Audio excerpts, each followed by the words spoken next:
తెలంగాణ అసెంబ్లీలో బీఆర్ఎస్ నేతలపై ఎమ్మెల్యే దానం నాగేందర్ ఘాటు వ్యాఖ్యలు చేశారు. తన ప్రసంగానికి అడ్డుపడుతున్న బీఆర్ఎస్ నేతలపై తీవ్ర పదజాలంతో విరుచుకుపడ్డారు. బీఆర్ఎస్ ఎమ్మెల్యేలను బయట తిరగనీయనంటూ మండిపడ్డారు.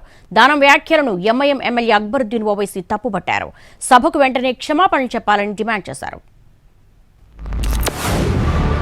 హైదరాబాద్లో జరిగినటువంటి విపత్తులు కానీ ఇది హైదరాబాద్కు సంబంధించినటువంటి గతంలో కేటీఆర్ గారు ఎస్ఎన్డిపి ఊసుకోపోయి బయట కూడా తిరగని కొడక మేములని ఏమనుకుంటున్నారా మీరు? తోలు తీస్తా కొడక ఒక్కొక్కంది తోలు తీస్తా ఒక్కొక్కంది చెప్తున్నా తోలు తీస్తా ఏమరే బయట కూడా తిరగని అని చెప్తున్నా నేను.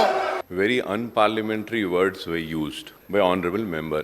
I cannot repeat that, sir. I want to know, sir, Honorable Speaker, sir, questioning who has provoked, who was wrong, why it happened. Sir, this shouldn't happen. He's a senior legislator. He owes an apology. I request him through you to kindly apologize.